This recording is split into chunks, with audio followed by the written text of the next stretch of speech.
మత్తయి గారు రాసిన సువార్త 18వ అధ్యాయం, మత్తయి గారు రాసిన సువార్త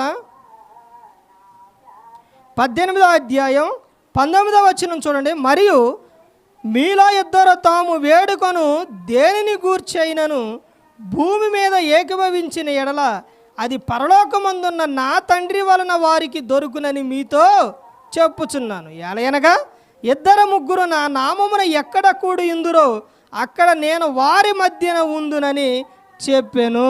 ప్రార్థించాలి. ప్రార్థన ఎలా చేయాలో చెప్తున్నారు. ఇతరులతో కలిసి ప్రార్థన చేయాలి. ఈ రోజున కలిసి చేసే ప్రార్థన లేదండి, చాలామంది చేయట్లేదు. కానీ ఇక్కడ ఏమో చెప్తున్నారంటే, మరియు మీలో ఇద్దరు తాము వేడుకొను దేని గూర్చైనను, ఇద్దరు కలిసి వేడుకుంటే అది దేని గురించి అయినను ఏమని చెప్తున్నారు చూస్తే, భూమి మీద ఏకీభవించిన ఎడల అది పరలోకమందున్న నా తండ్రి వలన వారికి దొరుకునని మీతో చెప్పుచున్నాను. ఇద్దరు కలిసి అంటే ఇతరులతో కలిసి నువ్వేం చేయాలి? ప్రార్థన చేయాలి. అదే చెప్తున్నారు. ఏలయనగా ఇద్దరు ముగ్గురు నా నామమున ఎక్కడ కూడి ఉందురు అక్కడ నేను వారి మధ్యన ఉందునని యేసుక్రీస్తు ప్రభువు ఇక్కడ చెబుతున్నారు.